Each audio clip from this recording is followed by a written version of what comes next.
Hello students, मेरा नाम है डॉक्टर विकास गोयल और हमारा कोर्स चल रहा है सी प्रोग्रामिंग लैंग्वेज का। सी प्रोग्रामिंग लैंग्वेज पे अब तक हम 6 वीडियो लेक्चर अपलोड कर चुके हैं। फर्स्ट 5 लेक्चर्स में हमने बेसिक्स पढ़े थे और लास्ट 6th लेक्चर में हमने test and upgrade your C skills के बारे में बताया था, जिसमें हमने कॉन्स्टेंट्स को थोड़ा डीप में स्टडी किया था। होपफुली मैक्सिमम बच्चों को वो लेक्चर समझ में आया होगा और कुछ नया भी पता लगा होगा सी प्रोग्रामिंग लैंग्वेज में। तो लास्ट लेक्चर में मैंने कुछ क्वेश्चन सोल्व किए थे और कुछ क्वेश्चंस आपको करने के लिए दिए थे। होपफुली आपने वो किए होंगे। अगर नहीं किए तो प्लीज प्रैक्टिस देम और उनको कमेंट कर दीजिए या व्हाट्सएप कर दीजिए मेरे व्हाट्सएप नंबर पे। ठीक है, अब स्टार्ट करते हैं आज का टॉपिक, ऑपरेटर्स। आपको पता है ऑपरेटर्स क्या होता है? ये भी एक टोकन है, टोकन की टाइप है। तो हम टोकन्स के बारे में ऑलरेडी बात कर चुके हैं। उसकी first 3 types, first was keywords, thereafter identifier, thereafter constants को हम डिस्कस कर चुके हैं डीप में। नेक्स्ट टाइप ऑफ टोकन है ऑपरेटर्स। तो ऑपरेटर होता क्या है? Operator is a predefined symbol. तो ये एक प्री डिफाइंड सिंबल है। जैसे आपको पता है इसको प्लस बोलते हैं, इसको लेस देन बोलते हैं, तो ये ऑलरेडी प्री डिफाइंड है। आपको पता है, कंपाइलर को पता है। That tells the compiler to perform some specific mathematical और लॉजिकल ऑपरेशन।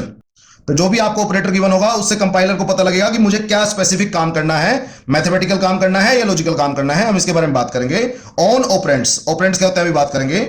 उसके बाद C language has very rich set of built in operators. तो काफी ज्यादा ऑपरेटर्स ऑलरेडी बिल्ट इन है सी प्रोग्रामिंग लैंग्वेज में। ठीक है, तो आप कुछ एग्जांपल समझते हैं। आपको पता है 5 + 7 क्या होता है? 12, वो आपको पता है। आपको पता है कि ये जो ये प्लस है दैट इज योर ऑपरेटर। और ऑपरेटर जिस पे ऑपरेट होता है, जैसे इन दोनों पे ऑपरेट हो रहा है, इनको बोलते हैं ऑपरेंड्स। तो ऑपरेंड्स क्या हो गए? ऑपरेटर जिन पे लगता है उसको ऑपरेंड्स बोलते हैं और ये तो ऑपरेटर है ही। सिमिलरली आपको पता है ये लेस देन ऑपरेटर है तो अगेन ऑपरेटर है। और किस पे लग रहा है लेस देन? ए और बी पे, तो इसका मतलब ये ऑपरेंड्स है। तो होपफुली आपको पता लगे होगा कि ऑपरेंड्स किसको कहते हैं। ऑपरेंड्स वो होते हैं जिसपे ऑपरेटर एग्जीक्यूट होते हैं। जो आपके ऑपरेंड्स हैं वो आपके कॉन्स्टेंट्स भी हो सकते हैं, जैसे इस एग्जांपल में है 5 और 7 कॉन्स्टेंट है, और वेरिएबल्स भी हो सकते हैं। वेरिएबल्स का मतलब कोई नाम हो सकते हैं, सो दैट हम उनमें कोई भी वैल्यू पुट कर दें। तो वेरिएबल्स के बारे में हम डिटेल में आगे बात करेंगे, तो सो डोंट गेट कंफ्यूज कि वेरिएबल क्या है। तो फिलहाल अगर पता है तो बढ़िया है, नहीं पता तो कोई प्रॉब्लम नहीं है, टेंशन लेने की जरूरत नहीं है। तो नेक्स्ट है expression, a legal combination of operators and operands. तो कुछ ऑपरेटर्स और ऑपरेंड्स को मिला के अगर आप कोई इंस्ट्रक्शन बनाओगे उसको बोलते हैं एक्सप्रेशन। आपके ऑपरेंड्स आपको पता है कांस्टेंट हो सकते हैं, वेरिएबल्स हो सकते हैं, और भी बहुत सारे ऑप्शन है। हम टाइम के साथ बात करेंगे। टू कंप्यूट ए वैल्यू, तो कोई वैल्यू निकालने के लिए, जैसे मैं एक एग्जांपल दे देता हूं आपको। A is equal to B plus C product D minus E. तो आपको पता है इसमें ये इक्वल, प्लस, प्रोडक्ट और माइनस ये सारे ऑपरेटर्स हैं। A B C D E ये सारे ऑपरेंड्स हैं। तो ये एक एक्सप्रेशन है जिसमें एक से ज्यादा ऑपरेटर्स आ गए। तो ये कुछ नया नहीं है। जब आप डिटेल में ऑपरेटर्स को समझ लेंगे उसके बाद आपको ये काफी छोटी चीज लगेगी। ठीक है, तो आपको मेनली समझना है कि ऑपरेटर्स और ऑपरेंड्स किसको कहते हैं। अगर ये दो बातें आपको समझ आ गई तो नेक्स्ट लेक्चर में कोई दिक्कत नहीं आएगी। ठीक है, तो नेक्स्ट टॉपिक है टाइप्स ऑफ ऑपरेटर्स। तो ऑपरेटर कितने टाइप के होते हैं? जनरली ऑपरेटर्स को 2 बेसिस पे डिफरेंशिएट किया जाता है। First, on the basis of number of operands used, तो कितने ऑपरेंड यूज हो रहे हैं उस ऑपरेटर के साथ। दूसरा, on the basis of type of operation perform, भाई किस तरह का उन्होंने काम करना है। ठीक है, तो फर्स्ट है कितने ऑपरेंड यूज हो रहे हैं, सेकंड किस तरह का वो काम करेंगे या काम करना है। तो फर्स्ट बात करते हैं on the basis of number of operands use. तो उसके बेस पे ऑपरेटर्स को 3 कैटेगरी में डिवाइड किया जाता है, unary operator, binary operator, ternary operator. Unary operator किसको कहते हैं? जो एक ऑपरेंड लेता है। बाइनरी ऑपरेटर किसको कहते हैं? बाई का मतलब होता है 2, तो जो 2 ऑपरेंड से लेता है।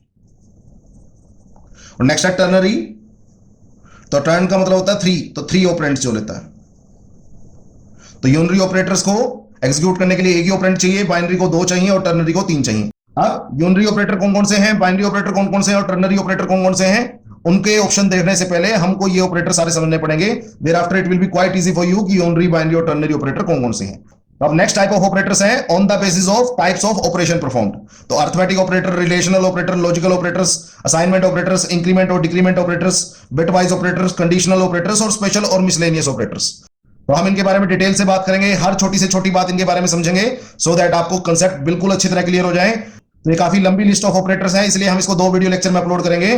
फर्स्ट वीडियो लेक्चर में हम करेंगे इंक्रीमेंट एंड डिक्रीमेंट ऑपरेटर्स तक, और नेक्स्ट वीडियो लेक्चर में हम करेंगे बिटवाइज, कंडीशनल और स्पेशल ऑपरेटर्स। ठीक है, होपफुली समझ आ जाएगा। स्टिल कोई पॉइंट आउट डाउट होगा तो पूछ लेना। तो just do care about it. हम कोशिश करेंगे कि जितनी डेप्थ में आपको बता सकें C programming language, so that सिर्फ आपको सी प्रोग्राम बनाने ना आए, आपको कुछ कंसेप्ट नॉलेज भी आपकी बढ़े। ठीक है, अब स्टार्ट करते हैं first type of operators, that is arithmetic operators. ठीक है, तो फर्स्ट टाइप ऑफ ऑपरेटर्स है अर्थमेटिक ऑपरेटर्स। ठीक है, अब समझते हैं इसके बारे में। C language support all basic arithmetic operations. तो अर्थमेटिक ऑपरेटर कौन से होते हैं आपके? प्लस, माइनस, प्रोडक्ट, डिवाइड, और ये एक नया है मॉडुलो डिवीजन। तो अब इन ऑपरेटर्स के बारे में डिटेल से देखते हैं। फर्स्ट ऑपरेटर है प्लस, आपको पता है इसका नाम एडिशन होता है, और ये क्या काम करता है? Add the operands. तो आपको पता है 5 + 7 कितना आएगा? 12, वो आपको पता है। नेक्स्ट है माइनस, उसका नाम होता है सब्ट्रैक्शन, आपको पता है सब्ट्रैक्ट करने का काम आता है, तो आपको पता है 5 - 7 कितना आता है? -2। तो जो आप सोच रहे हैं वही आंसर है, अभी तक कुछ अनएक्सपेक्टेड नहीं आया। नेक्स्ट है एस्ट्रिक, ये यूज होता है मल्टीप्लिकेशन के लिए, तो किस क्या काम करता है? मल्टीप्लाई करता है, आपको पता है 5 × 7 = 35। होपफुली यहां तक कोई डाउट नहीं होगा। नेक्स्ट है डिवीजन, डिवीजन किस काम आते हैं? Divide the operands. तो अब यहां थोड़ा ध्यान से देखिएगा, ये है 9 ÷ 2, आपको पता है 9 ÷ 2 होता है 4.5, बट ये आंसर देगा 4.5 नहीं देगा। तो ये आपको नोट करने वाली बात है, इसके बारे में अभी बात करेंगे कि इसने 4 आंसर क्यों रिटर्न किया, 4.5 आंसर रिटर्न क्यों नहीं किया, तो ध्यान रखिएगा। नेक्स्ट है परसेंटाइल का साइन, इसको बोलते हैं मॉडुलो डिवीजन, और ये क्या काम करता है? ये डिवीजन के बाद जो रिमाइंडर बचता है वो रिटर्न करता है। ये है 9 मोडुलो 2, तो आपको पता है जब 9 को 2 से डिवाइड करोगे तो 4 पे, तो रिमाइंडर कितना बचा? 1, तो ये रिटर्न करता है रिमाइंडर। तो अगर आपको किसी ऑपरेशन में सिर्फ रिमाइंडर से काम है तो आप मॉडुलो डिवीजन यूज करेंगे।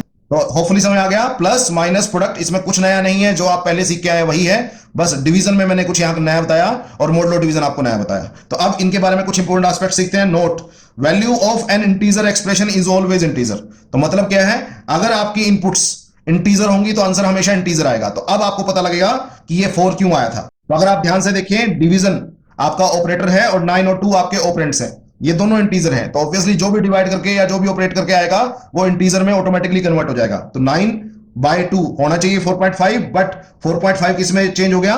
4 में, क्योंकि वो इंटीजर आंसर आएगा। अब इसमें एक रियल है, एक इंटीजर है, ठीक है। तो अगर आपको आंसर में रियल चाहिए, मतलब पॉइंटों में आंसर चाहिए, तो आपको कम से कम एक ऑपरेंड को रियल बनाना पड़ेगा। तो 9.0/2 ये ठीक है, रियल बाय इंटीजर रियल हो सकता है, तो आपको पता है 4.5 आता है, तो 4.5 ही आएगा।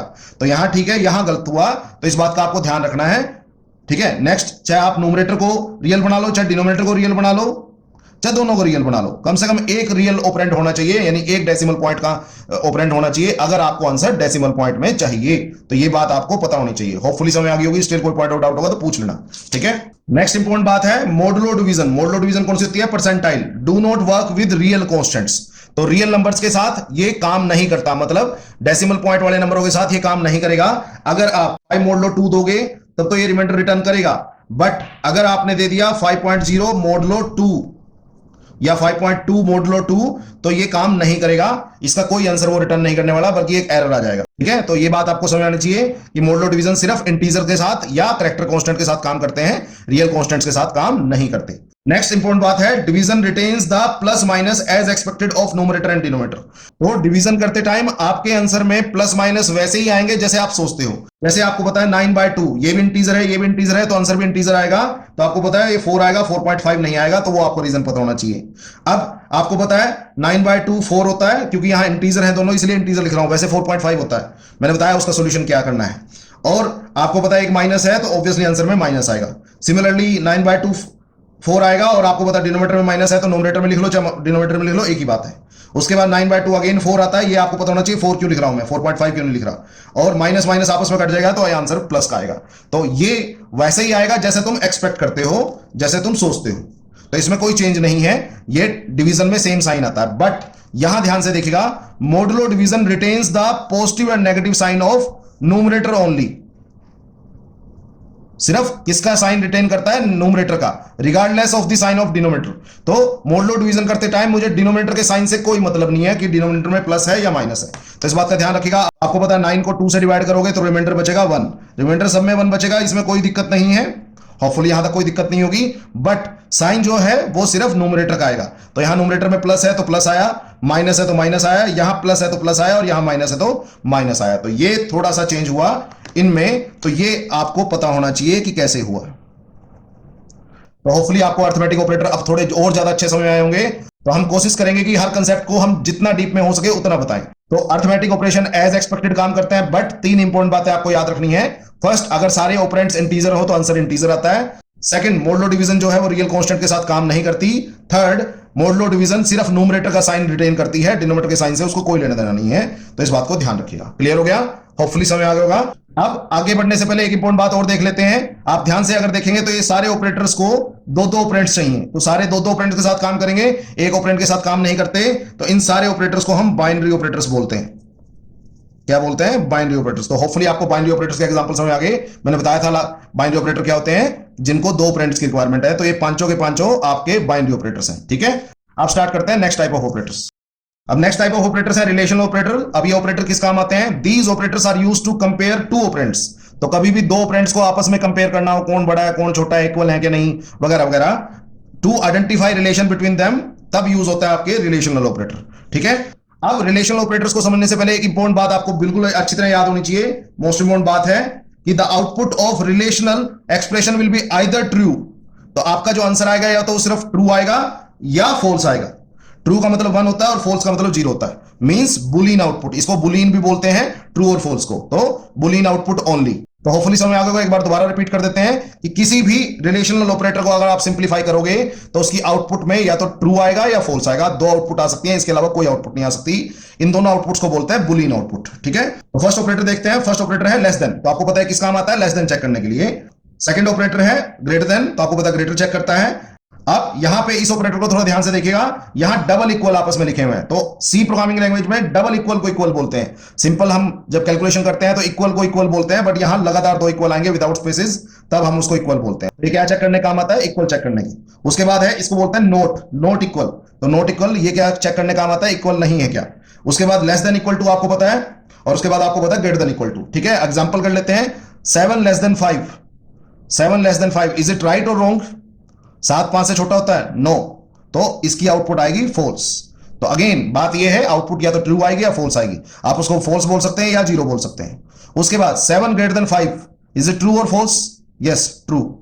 तो ट्रू आएगी या 1 आएगी, आपकी मर्जी है, जो मर्जी लिखें। नेक्स्ट चेक कर रहा है 8 इक्वल टू 10, मतलब ये चेक कर रहा है भी 8 और 10 इक्वल है क्या? इक्वल है? नहीं है, तो फॉल्स। उसके बाद 8 not equal to 10, 8 not equal to 10, बात ठीक है गलत है? ठीक है भी, होते नहीं इक्वल, सही है। अब नेक्स्ट है 7 लेस देन इक्वल टू 5। तो हम जनरल कैलकुलेशन में हम ऐसे लिखते हैं इसको, और इसको ऐसे लिखते हैं, बट सी प्रोग्रामिंग लैंग्वेज में आपको ऐसे लिखने अलाउड नहीं है, आप इसको ऐसे लिखते हैं। तो 7 लेस देन इक्वल टू 5, तो ट्रू है फॉल्स है? फॉल्स है, आपको पता है। Similarly 7 greater than equal to 5, that is true. तो आपको पता है ग्रेटर देन इक्वल टू का मतलब या तो ग्रेटर हो या इक्वल हो। तो ये बातें आपको पता है, बट आपको आउटपुट पता होनी चाहिए। किसी भी रिलेशनल ऑपरेटर का आंसर सिर्फ ट्रू या फॉल्स में से एक आएगा। ट्रू का मतलब 1 भी होता है और फॉल्स का मतलब 0 भी होता है। तो आप या तो आउटपुट बोल लीजिए 1 0 आएगी, या आप आउटपुट बोल लीजिए ट्रू फॉल्स आएगी। तो ये बात ध्यान रखना, बहुत इंपॉर्टेंट बात है। क्लियर हो गया? अब आगे बढ़ने से पहले अगर ध्यान से देखें तो जितने मैंने रिलेशनल ऑपरेटर बताए सबको दो दो ऑपरेंड चाहिए काम करने के लिए। तो इसका मतलब सारे के सारे जो ऑपरेटर्स हैं वो कौन से हैं? Binary operators. तो आपको पता है बाइनरी ऑपरेटर्स क्या होते हैं? जिनको दो ऑपरेंड चाहिए। ठीक है, तो होपफुली समझ आ गया कि बाइनरी ऑपरेटर क्यों कहा है इनको। ठीक है, ओके, नेक्स्ट करते हैं। नेक्स्ट टाइप ऑफ ऑपरेटर्स है लॉजिकल ऑपरेटर्स। तो these operators are used to combine two or more conditions together. तो अगर दो या दो सी चीजें एक साथ चेक करनी हो, जैसे रिलेशनल ऑपरेटर में हमने कोई चीज चेक की, लेस देन है, ग्रेटर देन है, इक्वल टू है, नॉट इक्वल टू है, लेस देन इक्वल टू है, ग्रेटर देन इक्वल टू है, वो चेक किया। बट अगर दो या दो से ज्यादा इस तरह की कंडीशन हो और उनको साथ में चेक करना हो, तो आप हमेशा यूज करते हैं लॉजिकल ऑपरेटर्स, उनको जोड़ने के लिए। ठीक है, अब लॉजिकल ऑपरेटर को समझने से पहले एक इंपॉर्टेंट बात आपको बिल्कुल अच्छी तरह पता होनी चाहिए कि logical operators accept input only in Boolean form. तो जो आपकी इनपुट होगी वो भी आपकी ट्रू और फॉल्स होनी चाहिए, and also returns output in the Boolean form. मतलब जो आपकी आउटपुट आएगी वो भी ट्रू फॉल्स आएगी, और इनपुट आएगी वो भी ट्रू फॉल्स आएगी। बात समझ आई? तो इनपुट और आउटपुट दोनों ट्रू फॉल्स है। क्लियर? तो अगर आपकी इनपुट ट्रू फॉल्स या 1 0 फॉर्म में नहीं है, तो पहले लॉजिकल ऑपरेटर्स उनको ट्रू फॉल्स या 1 0 फॉर्म में चेंज करेंगे, उसके बाद आपको आंसर देंगे, और वो भी ट्रू फॉल्स में देंगे। तो इनपुट भी ट्रू फॉल्स और आउटपुट भी ट्रू फॉल्स। चलो देखते हैं। फर्स्ट ऑपरेटर है, ये डबल एम्परसेंड लिखा हुआ है, इसको एम्परसेंड बोलते हैं। तो ये डबल एम्परसेंड विदाउट स्पेस, इसको बोलते हैं लॉजिकल एंड। ये क्या करता है? कन्वर्ट्स द इनपुट इन 1 और 0 फॉर्म। तो पहले जितनी भी इनपुट होंगी इसकी, उनको 1 0 फॉर्म में बदलेगा, उसके बाद उनका एंड निकालेगा। एंड निकालने का मतलब होता है प्रोडक्ट निकालना। तो जैसे तुम प्रोडक्ट करते हो उसी तरह एंड होता है। एंड रिटर्न्स आउटपुट इन 1 और 0। तो अगेन आउटपुट भी 1 और 0 फॉर्म में प्रोवाइड करेगा। सिमिलरली नेक्स्ट है लॉजिकल और, उसका सिंबल है ये। दो लाइनें सीधी लगा लो या कट के साथ लगा लो, जनरली आपकी मर्जी है। तो दोनों में से कोई भी यूज कर सकते हो। तो अगेन ये भी क्या करता है? जो आपकी इनपुट्स प्रोवाइड होंगी पहले उनको 1 0 में बदलेगा, उसके बाद उनका और निकालेगा। और का मतलब होता है सम, और आंसर भी आपको 1 0 फॉर्म में रिटर्न करेगा। उसके बाद लास्ट है नोट, इसको बोलते हैं लॉजिकल नोट। तो ये क्या करेगा, अगेन इनपुट को 10 में बदलेगा, उसके बाद उसका नोट निकालेगा। नोट का मतलब होता है कॉम्प्लीमेंट, उल्टा। तो ट्रू है तो फॉल्स कर देगा, फॉल्स है तो ट्रू कर देगा, एंड रिटर्न्स 1 और 0। तो ये बात बहुत इंपॉर्टेंट है, ध्यान से समझ लीजिए कि लॉजिकल ऑपरेटर को जो इनपुट मिलती है पहले उसको 10 फॉर्म में बदला जाता है, फिर उस पे एंड और नोट लगाया जाता है, उसके बाद जो आंसर आएगा उसको भी ट्रू फॉल्स और 10 फॉर्म में प्रोवाइड किया जाता है। तो इनपुट भी 10 और ट्रू फॉल्स फॉर्म में, और आउटपुट भी 10 और ट्रू फॉल्स फॉर्म में। तो ध्यान रखिएगा इस बारे में, ठीक है। उसके बाद अब एंड और नोट को एक एग्जांपल के थ्रू समझते हैं। तो मान लेते हैं मेरे पास दो इनपुट्स है, ए और बी, ठीक है। अब आपको पता है मेरे पास अगर दो इनपुट्स हो और 1 और 0 में उनको लेना हो तो क्या क्या कॉम्बिनेशन हो सकते हैं, 0 0 हो सकता है, 0 1 हो सकता है, 1 0 हो सकता है और 1 1 हो सकता है। तो 4 ही पॉसिबल कॉम्बिनेशन है, इसके अलावा कोई पॉसिबल कॉम्बिनेशन नहीं है दो इनपुट के साथ। उसके बाद आपको करना है एंड का मतलब होता है प्रोडक्ट, प्रोडक्ट करनी है। तो 0 इंटू 0 0, 0 इंटू 1 0, 1 इंटू 0 0 और 1 इंटू 1 1, ठीक है। तो आपने यहां क्या की, प्रोडक्ट की। तो होपफुली समझ आ गया, कोई डाउट नहीं होगा। सिमिलरली नेक्स्ट ये है ए और बी, और में एडिशन होती है। तो 0 प्लस 0 0, 0 प्लस 1 1, 1 प्लस 0 1, 1 प्लस 1 वैसे 2 होता है, कायदे से ये 2 है, बट जो आपका लॉजिकल ऑपरेटर है वो आपकी आउटपुट भी 1 0 फॉर्म में ही देता है और किसी फॉर्म में नहीं देता। तो याद रखिएगा जितने भी नॉन जीरो नंबर हैं अदर देन 0 उन सबको हम 1 लेते हैं। तो 2 को भी क्या लेंगे, 1, ठीक है। इसके बारे में बताऊंगा, अभी नोट मैंने लिखा हुआ है, अगर किसी को नहीं समझ आई तो यहां मैंने क्या निकाला, सम। तो ये बात आपको पता होनी चाहिए। नेक्स्ट है not, not of A. Not of A का मतलब ए को रिवर्स करना है। तो 0 है तो 1 हो जाएगा, 0 है 1, 1 है तो 0 और 1 है तो 0। तो एक तरह से इसने कॉम्प्लीमेंट कर दिया, ठीक है। तो होपफुली यहां तक समझ आ गया। साथ के साथ अगर आप ध्यान से देखेंगे जो ये ऑपरेटर है इसको 2 ऑपरेंड की जरूरत है, इस ऑपरेटर को भी 2 ऑपरेंड की जरूरत है और इस ऑपरेटर को 1 ऑपरेंड की जरूरत है। तो आपके ये दोनों बाइनरी ऑपरेटर्स बने, एंड जो ये है आपने देखा इसको सिर्फ 1 ऑपरेंड चाहिए तो ये यूनरी ऑपरेटर बन गया। तो होपफुली अब आपको एग्जांपल समझ आ रहे होंगे कि बाइनरी ऑपरेटर किसको कहते हैं और यूनरी ऑपरेटर किसको कहते हैं। अब ये मोस्ट इंपोर्टेंट नोट है, ध्यान से देखिएगा, काफी रिटन टेस्ट में मैंने इसको देखा है। तो note all non zero inputs, जितनी भी नॉन जीरो इनपुट्स हैं, ठीक है, नॉन जीरो का मतलब other than zero, will be taken as true. तो सारी नॉन जीरो इनपुट्स को हम ट्रू मानते हैं, 1 मानते हैं। Only 0 will be taken as false. तो सिर्फ 0 को 0 मानते हैं, बाकी सबको ट्रू मानते हैं। इस बात का क्या मतलब है, जैसे एक एग्जांपल लेते हैं, मान लो आपको करना है ये, ठीक है। तो मैंने बताया था लॉजिकल एंड ऑपरेटर है तो पहले इनपुट्स को 1 0 फॉर्म में बदलता है। तो ये है 5, अगेन नॉन जीरो है तो इसको बोलेगा 1, उसके बाद वो सेम है और 7 को भी बोलेगा 1। तो ये आंसर आएगा बच्चों 1 एंड 1, आपको पता है 1 होता है प्रोडक्ट में। तो ये कैसे हुआ ये आपको समझ आना चाहिए। सिमिलरली -5 और 0, अगर आप ध्यान से देखेंगे ये आपका जो है ये लॉजिकल और है, ये इनपुट्स भी 1 0 में बदलता है, आउटपुट भी 1 0 में देता है। तो इसको इनपुट को 1 0 फॉर्म में बदलेगा। तो -5 को क्या लेता है वो, ट्रू हमेशा, क्योंकि नॉन जीरो है। और 0 को क्या लेता है, 0, और बीच में और तो है ही। तो आपको पता है इसका आंसर क्या आएगा, और का मतलब प्लस होता है तो 1 + 0 1 आता है। तो आपको मेन ये समझना है कि ये कैसे चेंज हो गया, बस होपफुली समझ आ गया होगा। सिमिलरली लास्ट वो करते हैं, मान लो आपको नोट निकालना है -10 का, ठीक है। तो आपको पता है नोट ऑफ -10, अगेन नोट एक लॉजिकल ऑपरेटर है तो पहले जो इनपुट्स हैं उसको 1 0 में बदलेगा। तो आपको पता है -10 को क्या लेते हैं 1, और ये कितना आंसर आया 0। तो ये बहुत इंपॉर्टेंट बात है, आप ध्यान रखिएगा, ठीक है। तो ये बातें आपको क्लियर हो जानी चाहिए कि ये कैसे बदला। तो मैंने क्या बताया, जो भी नॉन जीरो नंबर है उसको हम 1 लेते हैं, ट्रू लेते हैं, और सिर्फ 0 को 0 लेते हैं। तो ये बात मोस्ट इंपॉर्टेंट है, तो थोड़ा ध्यान से समझ लीजिएगा। स्टिल कोई पॉइंट आउट डाउट होगा तो पूछ लेना। क्लियर हो गया, ठीक है। अब नेक्स्ट टाइप ऑफ ऑपरेटर्स हैं असाइनमेंट ऑपरेटर। तो असाइनमेंट ऑपरेटर्स काम आते हैं, these operators are used to assign values to a variable, ठीक है। किसी भी वेरिएबल को अगर वैल्यू असाइन करनी हो तो आप असाइनमेंट ऑपरेटर का यूज करते हैं। एक इंपॉर्टेंट बात जो आपको ध्यान रखनी है, it works from right to left. इस बात का क्या मतलब है कि अगर आपने ऐसे लिखा है, ठीक है, तो हमेशा राइट टू लेफ्ट चलता है, तो ऐसे चलता है ये असाइनमेंट ऑपरेटर है तो राइट टू लेफ्ट चलता है। इसी तरीके से अगर आपके पास ये है,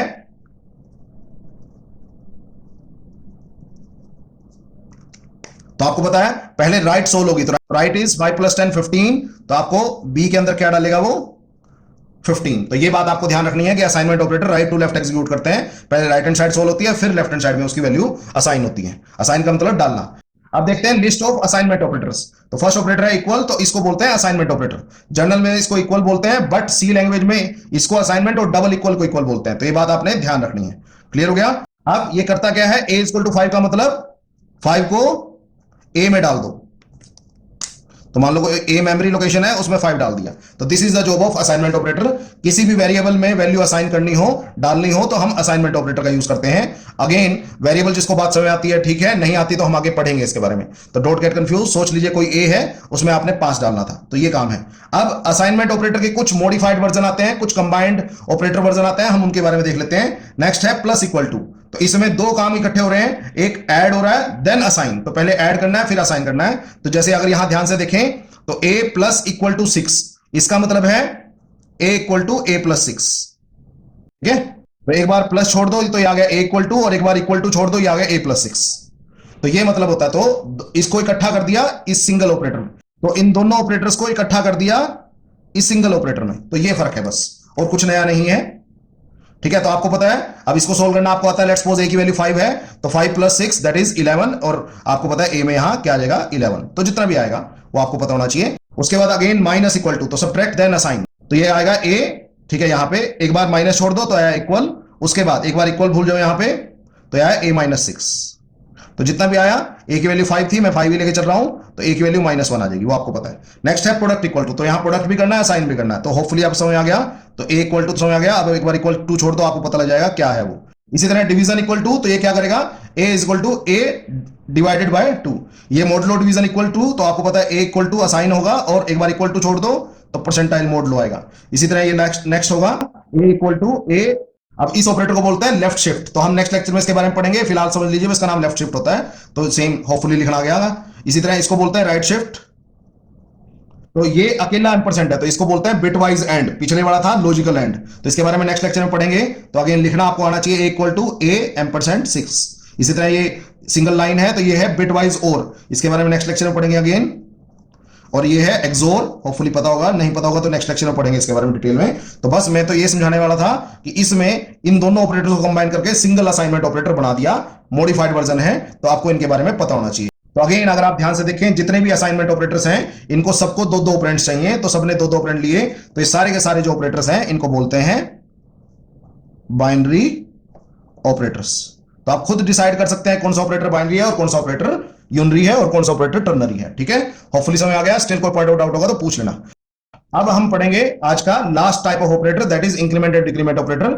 अब इसके अलावा जो 3 ऑपरेटर बच गए, दैट इज कंडीशनल, बिटवाइज और स्पेशल ऑपरेटर्स, हम उनको नेक्स्ट लेक्चर में डिस्कस करेंगे। ठीक है, तो अब ध्यान से देखिएगा, मोस्ट इंपोर्टेंट होता है increment and decrement operator. Maximum बच्चे कंफ्यूज होते हैं। तो इंक्रीमेंट एंड डिक्रीमेंट ऑपरेटर, तो these operators are used to increment और decrement the value of a variable by 1। तो कभी भी किसी वेरिएबल की वैल्यू एक कम या एक ज्यादा करनी हो तो उसके लिए यूज होते हैं इंक्रीमेंट और डिक्रीमेंट ऑपरेटर। तो सबसे पहले है प्लस प्लस। तो प्लस प्लस होता है without any spaces, that is increment operator. तो क्या करता है, it increments the value of variable by 1। तो ये एक बढ़ा देता है। तो अब इंक्रीमेंट ऑपरेटर को समझने के लिए एक एग्जांपल लेते हैं। तो मान लेते हैं कि ए वेरिएबल है, उसके अंदर 5 पड़ा है। तो ए प्लस प्लस क्या करेगा, आपको पता है प्लस प्लस इंक्रीमेंट ऑपरेटर होता है, तो ये ए वैल्यू 1 बढ़ा देता है। तो ए की वैल्यू 1 बढ़ा देगा, तो इट विल बी 6। सिमिलरली आप इंक्रीमेंट ऑपरेटर को आगे लिख लो चाहे पीछे लिख लो, एक ही बात है। तो प्लस प्लस ए भी 6 ही आएगा, दोनों का आंसर सेम आता है। सिमिलरली माइनस माइनस होता है डिक्रीमेंट ऑपरेटर। तो ये क्या करता है, decrement the value of variable by 1। तो अगर किसी वेरिएबल की वैल्यू 1 कम करनी हो तो अगेन ए की वैल्यू 5 ले लेते हैं। तो ए माइनस माइनस ये सब्ट्रैक्ट करेगा, बना देगा 4। अगेन ये भी 4 बना देगा। तो होपफुली समझ आ गया होगा इंक्रीमेंट और डिक्रीमेंट ऑपरेटर के बारे में।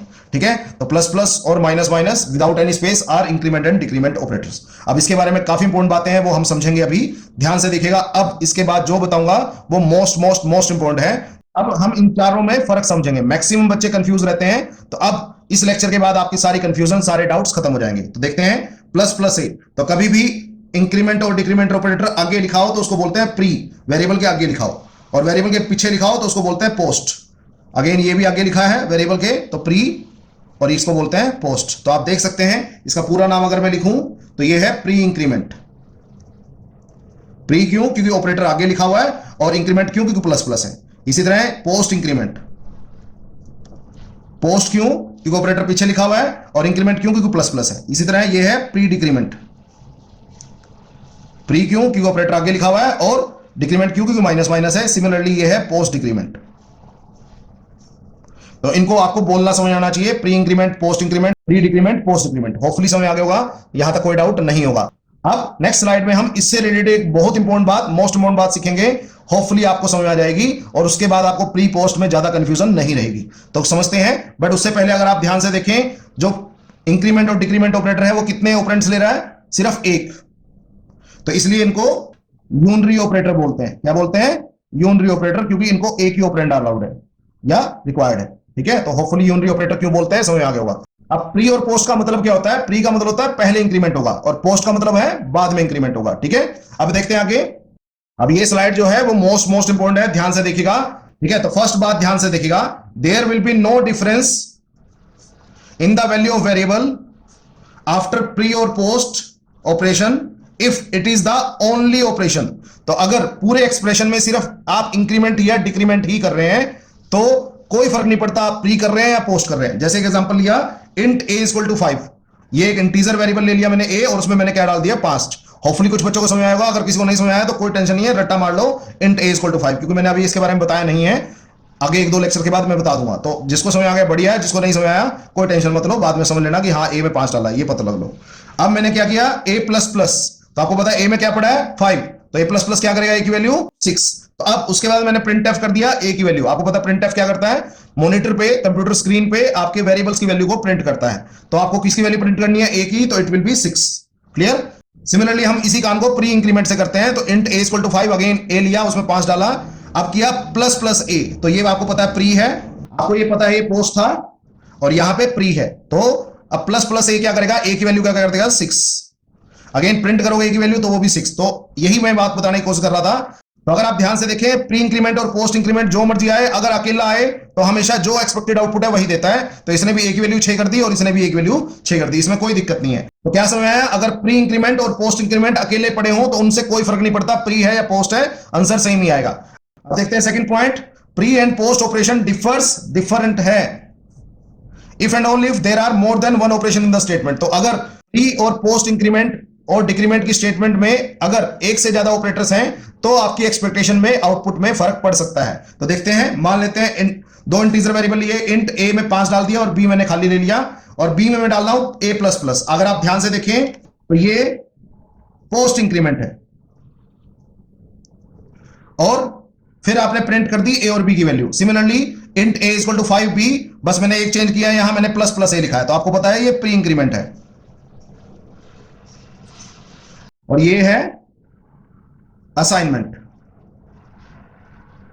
सिमिलरली इसमें भी असाइनमेंट है। तो अगर आप ध्यान से देखें तो इन दोनों स्टेटमेंट में दो ऑपरेशन है, एक तो इंक्रीमेंट है, प्री या पोस्ट उसकी बात बाद में करेंगे, और एक असाइनमेंट है। तो अब दो ऑपरेशन इकट्ठे आ गए तो इसका मतलब प्री और पोस्ट के रिजल्ट में डिफरेंस आएगा, एज एक्सपेक्टेड नहीं आएगा रिजल्ट। देखते हैं क्या फर्क आएगा। तो अब पोस्ट इंक्रीमेंट क्या कहता है, बाद में इंक्रीमेंट होगा। तो बाद में इंक्रीमेंट का मतलब पहले काम होगा, काम क्या है असाइनमेंट, और उसके बाद इंक्रीमेंट होगा। तो सबसे पहले असाइनमेंट होगी, तो b इक्वल टू a, तो a की वैल्यू कितनी है 5, तो b में क्या डाली 5, ठीक है, तो b में क्या डाला 5, हो गया। जब काम हो गया उसके बाद आप इंक्रीमेंट करेंगे, तो पोस्ट इंक्रीमेंट का मतलब बाद में इंक्रीमेंट होगा। तो पहले काम हुआ असाइनमेंट और फिर इंक्रीमेंट हुआ, तो इंक्रीमेंट आ गया 6, तो a की वैल्यू बन गई 6।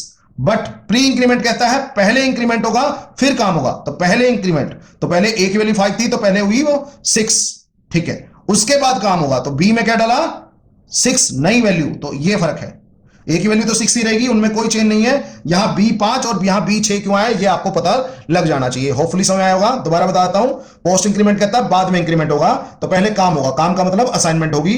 तो b में पहले a की वैल्यू डाली, a की वैल्यू 5 थी तो b में डाली 5, और उसके बाद इंक्रीमेंट हुआ तो a हो गया 6। सिमिलरली ये प्री इंक्रीमेंट है तो पहले इंक्रीमेंट होगा, प्री का मतलब पहले, तो पहले इंक्रीमेंट होगा, तो a की वैल्यू 5 है तो ये हो जाएगा 6। उसके बाद काम होगा, काम था असाइनमेंट, तो b में क्या डाला 6, तो इसलिए b में भी 6 आया और a में भी 6 आया। तो ये बहुत इंपॉर्टेंट बात थी, मैक्सिमम बच्चों को पल्ले नहीं पड़ती, तो होपफुली आपको समझ में आ गई होगी। स्टिल कोई पॉइंट ऑफ डाउट होगा तो पूछ लीजिएगा। हम कोशिश करेंगे कि सी प्रोग्रामिंग लैंग्वेज का कोर्स इसी तरह से चलाएं कि आपको कंसेप्ट्स तो क्लियर हो ही, आपकी नॉलेज भी एनहांस हो। तो इस तरह के क्वेश्चन हम कंप्यूटर पे प्रैक्टिस करेंगे। तो इस तरह के क्वेश्चन अपने दोस्तों से पूछिए, क्लासमेट से पूछिए, सो दैट उनको भी पता लगे कि हाँ there is much more thing apart from basic concepts in C programming language. ठीक है, नेक्स्ट लेक्चर में पढ़ेंगे बाकी 3 operators, bitwise operator, conditional operator और स्पेशल ऑपरेटर्स। ठीक है, ओके, ठीक है, आज के लिए इतना ही, ओके।